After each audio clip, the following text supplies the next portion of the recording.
In my first year after school, my older brother and I moved into a small 2-story apartment in Scarborough, Western Australia. It was affordable and close to everything we needed, like shops and the beach. The place was nice, but some parts looked unfinished. The outdoor areas had cracks, and some parts were falling apart. Inside, the walls upstairs had patches with no paint, making it seem like the work was never completed. Despite this, we liked the location and decided to stay. We were the first people to live there after a renovation. Our parents visited us sometimes, and even now, we still talk about the strange things we experienced in that apartment. The place always felt a bit creepy, with rooms placed at odd angles and a strange atmosphere. The thing that stood out to me the most was the feeling that if I looked down the staircase from the top living area, I might see someone run past. I don't know why I thought that, but my parents told me it was one of the first things I said about the apartment. Everything started one Friday night when I was home with my mom. We were sitting on the couch watching TV around 9 p.m. with only a lamp and the kitchen light on. The apartment was quiet and nothing seemed out of the ordinary at first. Then all of a sudden, we both felt something really strange.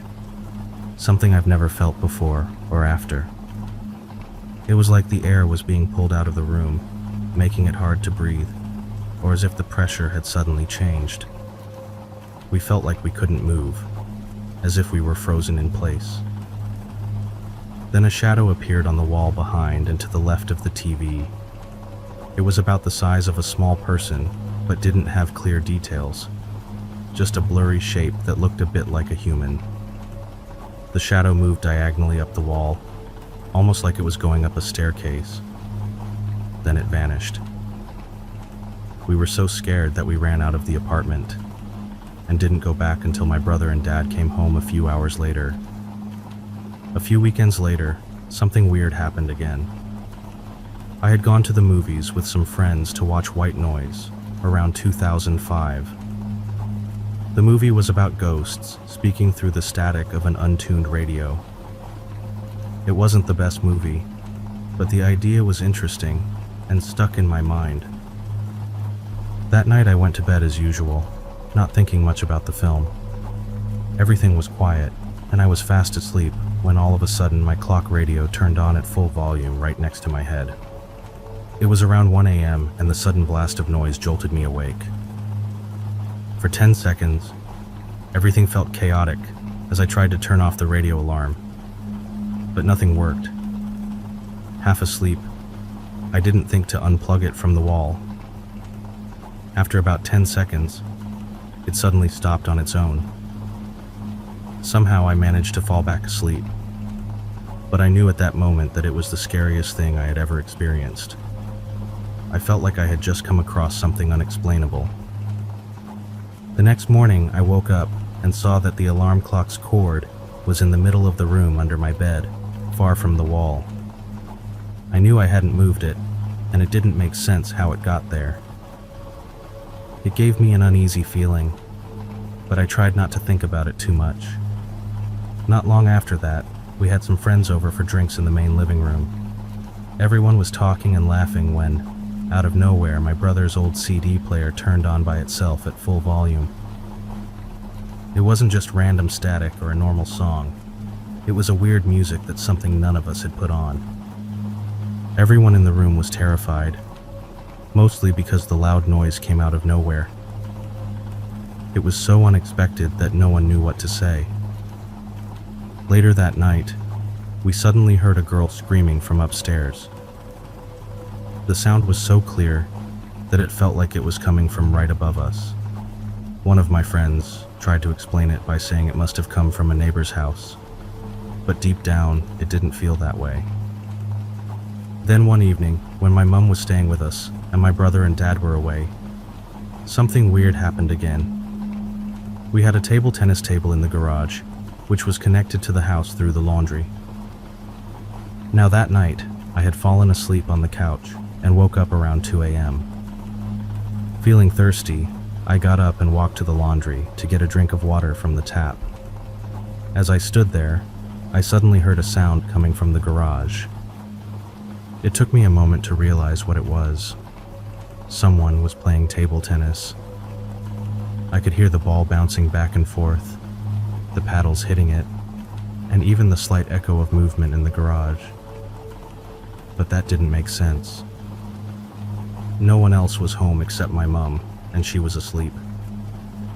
My whole body tensed up and I felt frozen in place. I wanted to move, but fear kept me still.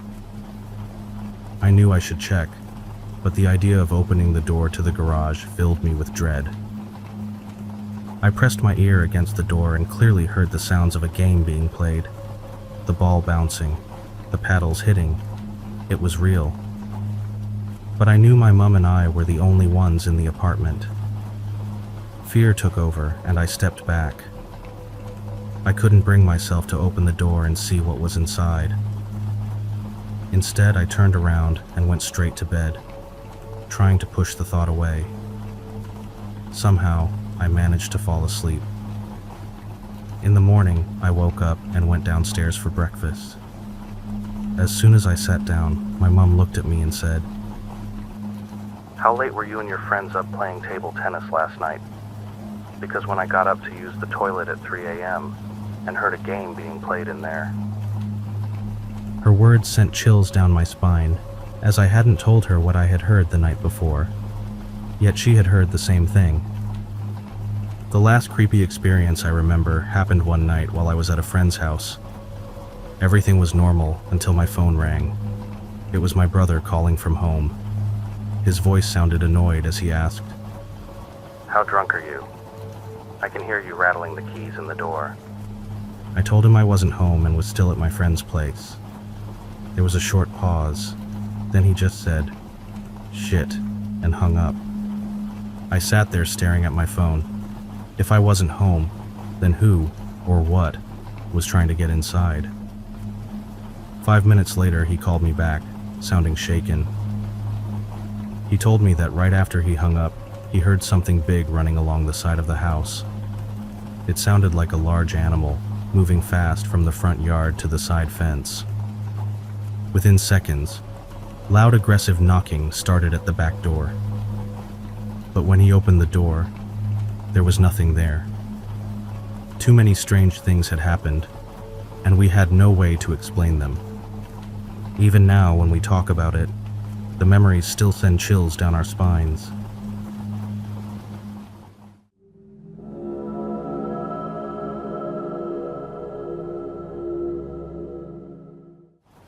In 2018, I was happy to start college. My dad had a good job and offered to pay for an apartment so I could work and study without worrying about rent. My mom and I spent months searching for the right place, visiting different complexes and checking out the neighborhoods. After looking at many options, we finally found a nice apartment in a quiet suburb of Cleveland. It had clean buildings, nice landscaping, and good security. When we toured the apartment, the manager was very friendly. She told us they had just started remodeling the 3rd floor, and my apartment was the only one that had been updated. Since I was a young female, I decorated my apartment with things like butterflies and flowers, which many girls like. I had stick-on butterflies outside my bedroom door, so many that they looked like a swarm. I carefully placed them in a pattern, making the wall feel lively and colorful. After my first day of school and work, I got home around 10 p.m. I left the small hallway, light on between my bedroom and bathroom, so the space wouldn't be too dark. After putting down my school bag near the entrance, I walked toward my room to get ready for bed. Just as I reached the door, I noticed something on the floor. One of the butterflies had fallen off the wall and was lying right in the doorway outside my bedroom. I thought the butterfly had fallen because it was cheap, but when I checked, the sticky part was still good. So I put it back on the wall, turned off the lights, and got into bed. That's when things started to feel strange. As I lay in the dark, I felt like someone was watching me. The feeling was so strong that I couldn't fall asleep until around 3 a.m. Maybe I was just nervous about being alone in a new place. After only a few hours of sleep, I went to college, then work, and came home again around 10 p.m.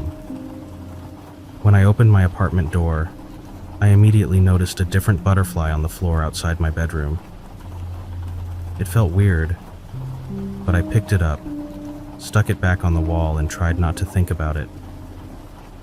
That night, the uneasy feeling was even stronger than before. No matter how much I told myself it was just my imagination, I couldn't shake the feeling. This kept happening for months, and every few nights I would find a butterfly on the floor in the same spot. I tried pressing them onto the wall more firmly, but it didn't seem to help. But whenever my mom visited, or someone else stayed over, the feeling completely disappeared, and I could finally rest without worry. After about 6 months, things took a turn for the worse. After getting into bed, I felt the same unsettling stare, but this time, it got worse. My closet door started rattling all night. I didn't sleep at all, and started wondering if whatever was happening was only in my bedroom. I thought about sleeping in the living room, but since I'm a taller female, my small love seat wasn't an option. Night after night, I struggled with the rattling closet door and the heavy feeling of fear in my room, and it slowly started to wear me down. I begged everyone I could to stay the night with me, because the ghost didn't seem to bother me when someone else was there. I just wanted the fear and sleepless nights to stop. But I couldn't always have someone over, and being alone became unbearable. After months of dealing with the rattling closet door and the heavy feeling of being watched, I finally decided to move back home with my parents.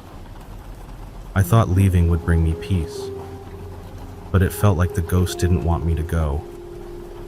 My long-term boyfriend at the time, who is now my husband, came over to help me pack and move.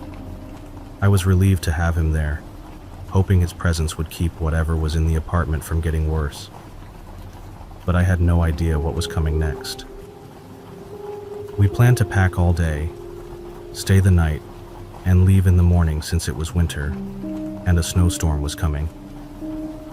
After a full day of packing, we went to bed, but that night was different. For the first time, the ghost showed itself to someone else.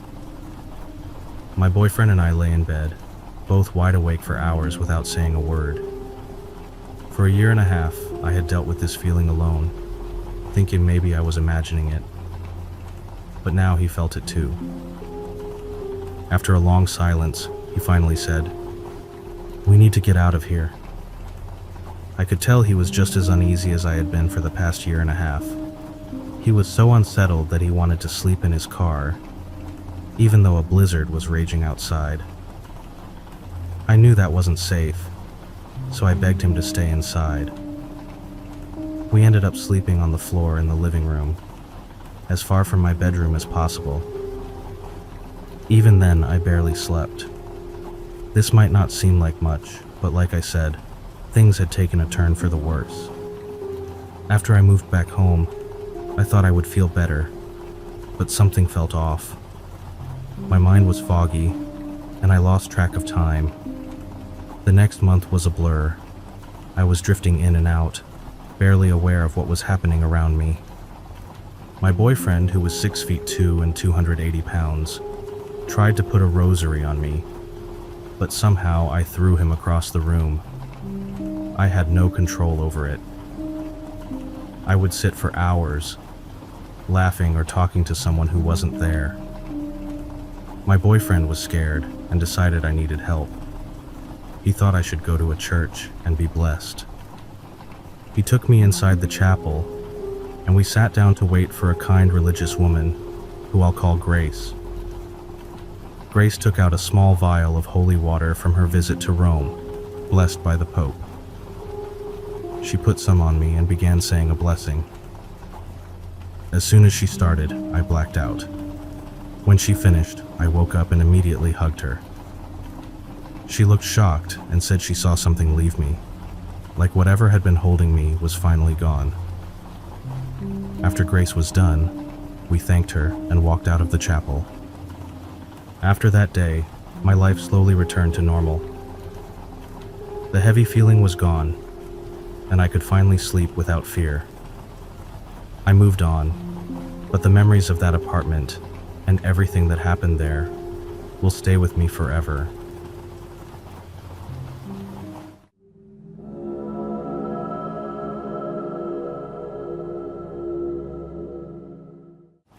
When I was in my second year of college, I stayed in an apartment on Roosevelt Island in New York City.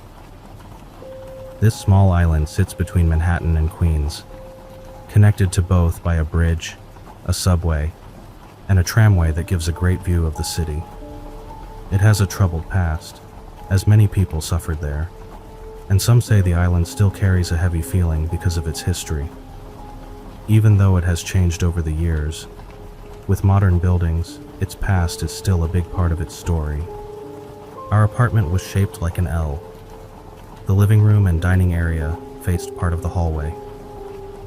At the end of the hall, there was a small bathroom, and next to it were 2 bedrooms. One of the bedrooms had a balcony. I won't lie, we had an amazing view, and for a dorm, it felt like a great place to live. But soon after moving in, my 3 roommates and I started noticing strange things happening. It started with the feeling that someone was always watching us, even when we were alone. I remember one night when I was home by myself, working on a mural. I was an art student. At first everything felt normal, but then I started to feel uneasy, like someone was standing right behind me, watching every move I made. The feeling wouldn't go away, and it lasted for almost an hour. I kept glancing over my shoulder, expecting to see someone, but there was never anything there. When my roommates finally got home, I felt a huge sense of relief, but I couldn't shake the feeling that something wasn't right. As the semester went on, my roommate and I had a big project to finish. Since we needed a lot of space, we took turns working in the living room. I worked on mine first, then went to bed while my roommate worked on hers. I was lying in bed, reading with my back to the door, when I suddenly saw a shadow fall over my book. At the same time, I felt like someone was standing behind me. I thought it was my roommate, so I turned to see what she wanted, but no one was there. I brushed it off and went back to reading, telling myself it was just my imagination. But then the shadow appeared on my book again. I shifted under the blankets, moved my head, and even adjusted the book, but the shadow didn't change. So it wasn't coming from me. A chill ran down my spine, and my heart started beating faster. I wanted to call out to my roommate, but I felt silly. What if it was nothing? I didn't want to sound scared over a shadow. So instead, I pulled the covers over my head, trying to block it out. I stayed like that for a while, listening to the quiet room, until I finally forced myself to sleep. Time passed, and soon it was Halloween. We had a party, and a lot of friends came over. As the night went on, we started talking about ghosts and scary stories. Then someone mentioned that our apartment felt a little creepy. My roommate began telling a story about the night we were working on our project. At first, I wasn't sure where she was going with it, but then she said that while she was working in the living room, she saw someone out of the corner of her eye, walking in the hallway. She thought it was me, so she got up to check. But when she looked, I was in bed, sleeping. She went back to working on her project, trying to shake off the feeling. But then she suddenly felt like someone was standing right behind her. The hairs on the back of her neck stood up, and a cold chill ran through her body.